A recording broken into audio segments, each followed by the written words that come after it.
Hello, everyone, and welcome to another episode of Wytpod. My name is Harshit, and I'm the Director of Business Alliances at WytLabs. We are a digital agency specializing in SaaS and e-commerce SEO. I've got Michael with me today. He's a VP of Media and Strategic Growth at Launch Control, a cutting-edge SaaS texting platform. So, big welcome to you, Michael. So happy you can join me today.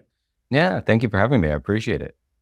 Right. Now, Michael, you have had a very diverse background, right? You started from copywriting to SaaS. How exactly has your journey been? And what exactly led you to launch and to your current role specifically? Yeah, no, I appreciate that. I have a long background in sales and marketing. So I started working for a publishing company based out of Los Angeles in, I think, 2008, probably aging myself quite a bit, a while back. And in that time, I grew into VP level roles in marketing. And then I took an extended break and I lived in a few different places around the world. And I was an English teacher. I did some entrepreneurial things. And prior to this is probably about 2 years prior to the pandemic happening, some predictions that I made when I was just a kid coming up through the marketing ranks, where I said to my coworkers, there's no reason why we need to all be in an office to do this. Like everything that we do for communication is via email. We're doing video calls now. Like it's becoming unnecessary for us all to sit in a room. And they basically patted me on the head and said, okay, kid.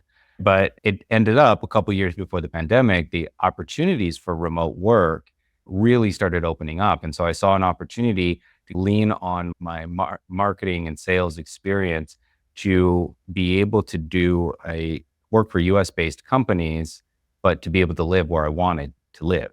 So, at the time of this recording, I'm in Italy. I will probably be elsewhere in a couple of months.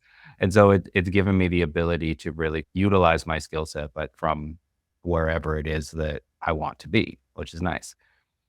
Um, as far as the transitioning into SaaS and working for Launch Control, I started working for Launch Control basically at its inception, probably about 6 months in to the founding of the company. And I was brought in largely to really stand up the sales and marketing departments for the company, but also to work on communication strategies with the client base. The client base was based in real estate and specifically the niche of real estate investment. And they're using launch control and text engagement as a way to start conversations with homeowners and adding a level of naturalness to that and adding a level of rapport to that, because they weren't all natural marketers. They weren't all natural salespeople. They were entrepreneurs. And so there was a bit of a learning curve when it came to that initial level of engagement. And so I had a two-pronged purpose: to build sales and marketing, but also to build engagement structures for the user base. And tell me, Michael, like you recently, not recently, but some time back, you basically took a fractional role at Launch Control and from your previous full-time role here, right? So in terms of impact and strategy, can you shed some light there? Yeah, it's an interesting transition and a fun one. I've worn every hat you could possibly imagine in SaaS aside from being an engineer, right? So I've done everything, basically run the entire front of the house: sales, marketing, support, success, worked on client engagement. Anything that you can do that's client facing, I've done in a SaaS-based role, but usually from the top, from the executive levels, working with teams, working with individuals, and taking a very macro approach to the SaaS business. And as the company's grown and started to diversify, I know we're going to talk about some of the ways that the company's diversified coming up here. As that is happening, I really saw an opportunity for me to accomplish a couple of things that I wanted. One, to be able to take, instead of a macro focus on the business, more of a micro focus and really get into some of the things that I really liked, which was, the thought leadership and education in the space, strategy with our clients, and then just working really hands-on with some of our sales and marketing teams on just fine-tuning a bit of what we do. And I could do that within a fractional space, which this allows me to then also have, pursue some other entrepreneurial pursuits and just have a bit more free time for the work from wherever you want aspect of life. Anything like from an entrepreneurship side of things that you would like to highlight here? Anything new that you're doing? No, most of my plans are really coming up in the new year. I wanted to take a little bit of a breather in the fractional role, but there is, within the real estate space, there are literally hundreds of ways that you can follow an entrepreneurial path in real estate. And so in the process of learning SaaS, I've also learned real estate and I've also seen a lot of these opportunities. And of course, being so heavily involved in the industry, met a lot of very successful people at different stages of the real estate industry. And so I have a pretty strong step in the right direction already. And so I just want to see where that takes me.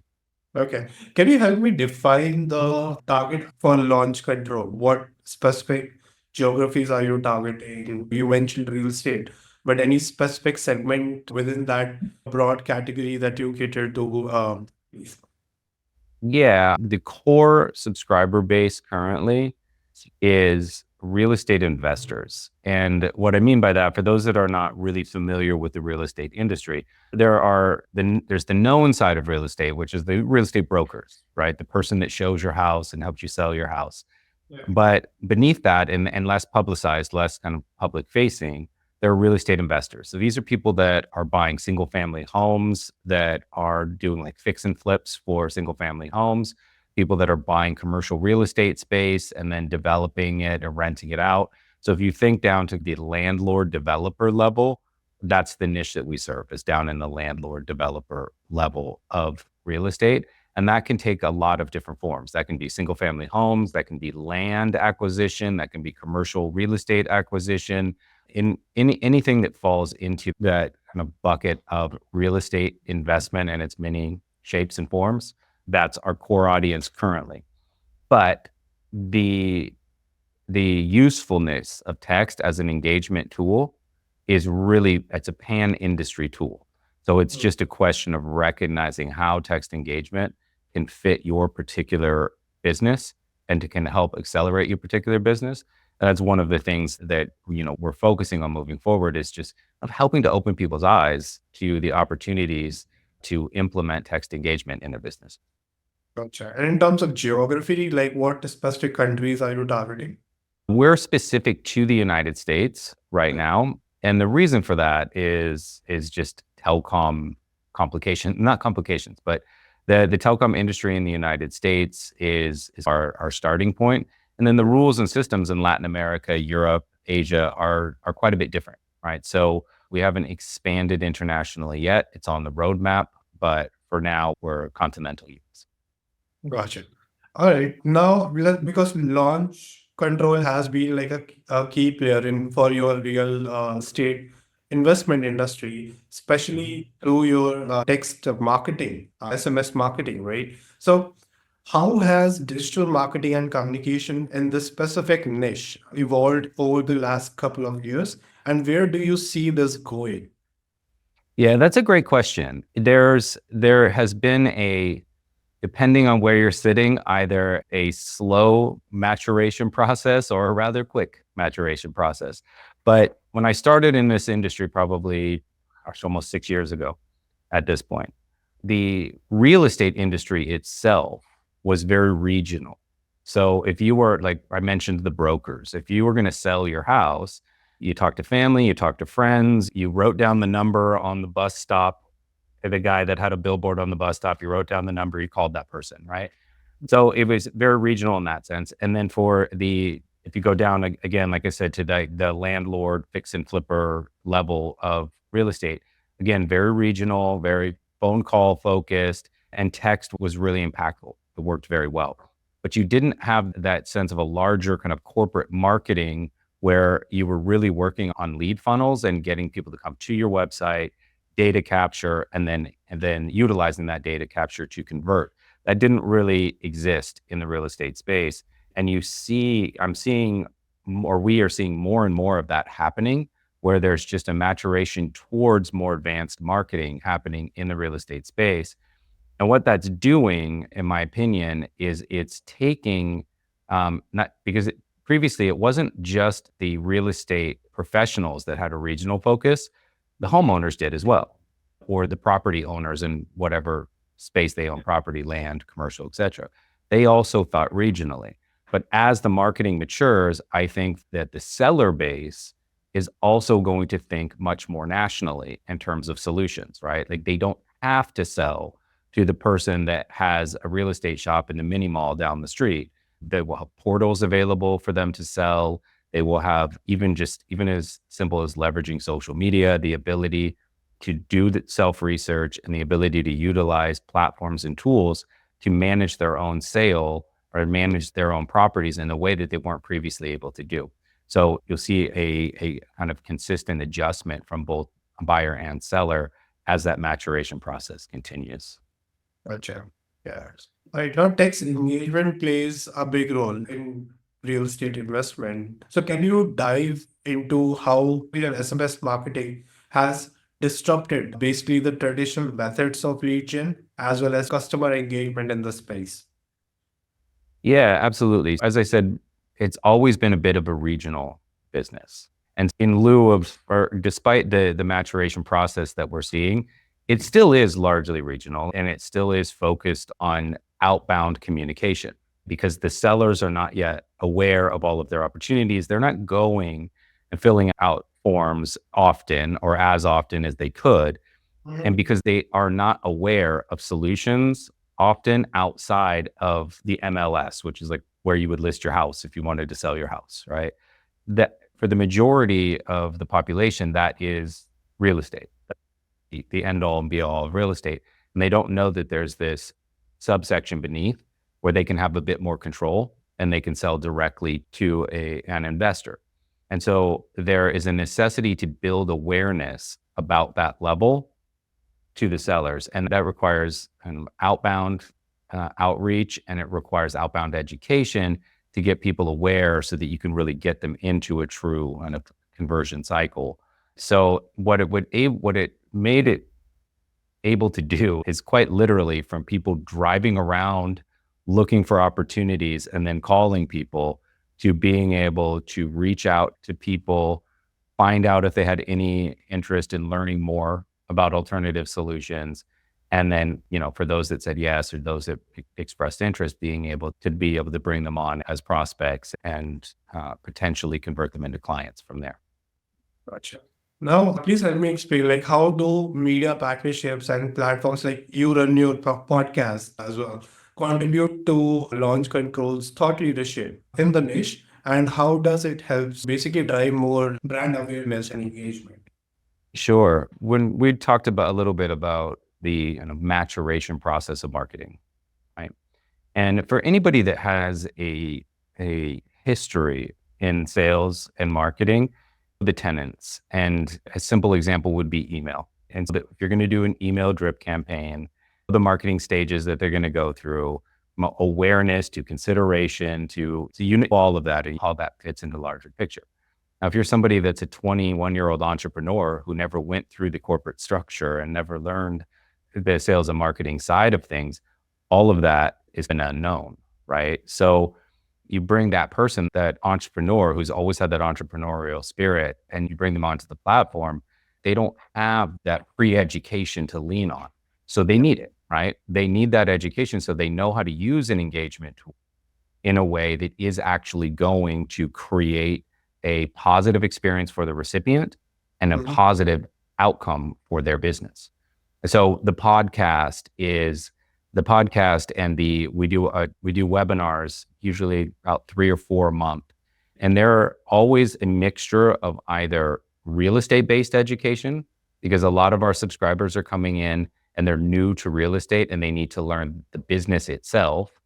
And then the others are sales, marketing, and engagement related, because almost everyone in the user base needs to learn how to improve on that level, or at least to put the team members that manage that side of things in front of us so that they can learn it. Gotcha. All right. Now, what are some of the common challenges specific to real estate investors that they face when trying to engage potential leads, and how exactly launch control comes into the picture and the platform really helps them solve those problems? Yeah. So the user base, as I said, they're in that kind of sub level of real estate for the most part. Yeah. And that means that they really have to build awareness around the offering, what they can provide, the solutions that they can provide. And so in order to do that, they need to obviously engage with homeowners, landowners, real estate property owners but they also need to be able to articulate value, right? Articulate what's different about the way that they operate their business, the value propositions that they provide. And so we give people the ability to enter into a conversation or exit out of a conversation, which is important. If they want to unsubscribe, exit out, they can. Those that want to enter into a conversation, we give our subscribers the tools to be able to, in a very kind of systematic way, do what I refer to as keeping up with the speed of texting. And so if I send you a text message right now and you look down, you look at your phone and or even better yet, you pull your phone out, right, to see who it is, you're going to hold your phone in your hand for a set amount of time. And it's not very long. And once you put it away, it's me responding, you're ready to get to it later, right? But while it's in your hand, it's real time and it's active. And so we give them the opportunity to have a handful of simultaneous conversations that maintain the speed of texting. And then we give them automation tools that allow them to, in sort of a drip fashion, to deliver those value points so that they can create a good conversion experience and one that is fitting the needs of the individual that's receiving that message. No, I think you mentioned this right. Compared to the traditional methods, the email and all, definitely the text message, open rates, and everything are far more better. Yeah, it's one of the most, I would say, overlooked, but yeah, really works. Yeah. All right. Now, I would love to understand what are some of the core strategies that you have in place when it comes to your marketing that has really helped you generate and scale your monthly recurring revenue, your annual recurring revenue, and you have had like really good benchmarks also set, a few brilliant milestones, and some of the strategies that you have to also reduce the churn for launch control. So please. Yeah, look, you've got a very extensive background in business building and sales and marketing. So I'll use a simple example. All right. When you have a CRM, and you're a larger company, let's say you choose Salesforce as your CRM. That is very foundational to your business. That's the rebar in the concrete. You're not getting rid of it, right? It's there. And one of the biggest challenges that we had initially, and something that we still work on a consistent basis, is making people that are coming in, and again, they're for our typical subscriber is an entrepreneur, not someone who runs a marketing team or a sales team for a corporate organization. I'll get into that in a second. That's on the roadmap, but for now, our core subscriber base is entrepreneurs. And so because of that, they don't always see SaaS products as foundational. They see them as something that you test, as almost like an iteration, and it's either going to work in 30 days or it's not, right? So to get people to understand that the way marketing functions and the way that you're going to get the best results is to plug in tools and then to do almost an annual analysis so that you can see, month over month, quarter over quarter, what those results were, what the results of your A/B testing were, what the results of your fine tuning were. And in doing so, you end up with really foundational tools, an email that you're not going to change, a CRM that you're not going to change, a phone service that you're not going to change unless something goes horribly awry, right? And so getting people to understand that this wasn't just about converting or getting leads into the system, it was really a foundational tool for their business, has been a fun challenge for us, right? So that's one of the things that goes into just the education process with our users. And then for larger strategies, then it really gets into, and I won't bore the audience with a bunch of things, but it really gets into data segmentation and how you isolate your audience, how you then match your messaging to that particular recipient so they feel like you're talking to them. How you utilize automation tools to, again, deliver value. So it gets into the strategy gets into more of the nerdy aspects of sales and marketing, but also the kind of the fun stuff that can be a real eye opener for our subscriber base. Gotcha. Now, Michael, you have to rank your top 3 channels. So when it comes to your lead gen, or what are those basically that have been really delivering good results to you from business? To us as a company or for the to you industry as a company. Yeah, for us as a company, we got a lot of our growth truthfully, word of mouth, because it is such a niche industry that once people started having success with the tool, then that just sparked conversations on a myriad of Facebook groups and across in-person networking events and that kind of thing. So word of mouth played a big role for us. But we've also done, you've seen the podcast, our podcast is called Deal Nation. We're using the educational resources like Deal Nation and distributing them across social media via our email list. And we're using those kind of educational tools to increase thought leadership and really get people behind the mission of the company and the supportive growth nature of the company. Now, text engagement is rapidly growing tool for specifically like B2B communications. So what do you think, like what makes SMS marketing such a powerful channel for businesses? Some core stats that you would like to highlight here. Yeah, if you just think about the way that you use, and I love this question, and because it's something that often gets overlooked with text, is when people think about text engagement from a business perspective, they think of it as a truncated email, right? It's just, oh, let me just get my message out, but my message out in mini. And they tend to forget the way that they use text in their own life. And so there are times, and these times are limited, where you and I need to have a 20-minute conversation, right? Where we have a partnership, we need to line up what we're going to do for the quarter, and we need to get on a Zoom call and have a 20-minute call. Right. There are times when you need to send me an email or vice versa. I'm going to get to that when I get to it, probably same day. And it's going to be more lengthy because I need to be able to express whatever it is that I need to express. But if I need to just say something really simple, right? Hey, are we still recording the podcast today? Yep. As simple as that. Like that, I know I'm still holding my phone in my hand because I know that I'm going to get a response really quickly.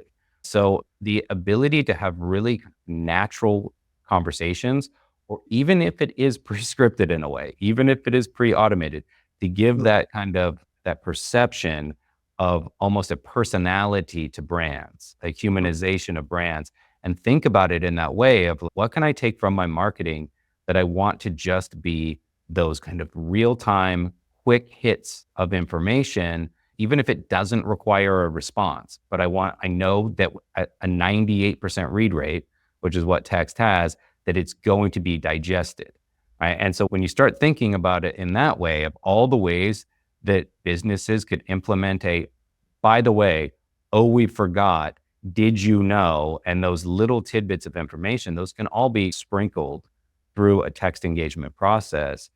And it can be a really powerful engagement tool with your client base. And I'll add to that, and because this is another thing that often gets overlooked, is that text engagement, everybody wants to put it into that lead bucket of let's get leads in or convert leads. Think about it, if you think about it across every stage of your business, every stage of any business really is the same, right? You'd have to get customers, you have to make sure that they're happy in the beginning, and then you have to make sure that they stick around and buy again. And so if you think about it in just those three simple phases, you can think of very specific ways in which text can be impactful to get customers, to educate customers, and to keep customers. That's brilliant word. Right now, what are some of the best practices, for companies looking to integrate SMS marketing into their, broader customer communication strategies? What are the do's and don'ts that you want to advise? One of the things that I think is most important, and it's not really a do or a don't, if you look at a data capture across the whole spectrum, what's the number one thing that people data capture? Basically like phone, name, email. It's most often email. I don't know the exact percentage, but I'd say probably 80% of the form, they just have email. They don't have phone. Yeah, easily. Like it's just maybe like just a newsletter thing, but you do try to capture email most. And just having email, how often do you put your email in and go, I can't wait to read that email? That's, it's dead. Sure. You put your email in knowing that you can ignore it, right? Or knowing that you can pick and choose when you'll engage with it. And I use every morning, I come in and I open up my email, and the first thing that I do is I click through everything that I don't want to read and I put it as marked as read. And then I refresh the page. And my emails this is my business account, right? It drops from like 45 emails to 5. And then I take time to read those 5. One's from you, one's from my boss, one's from a coworker. I read those 5 emails and then I move on with my day. And I never look at any of those emails that I just clicked mark as read and moved on. If you're capturing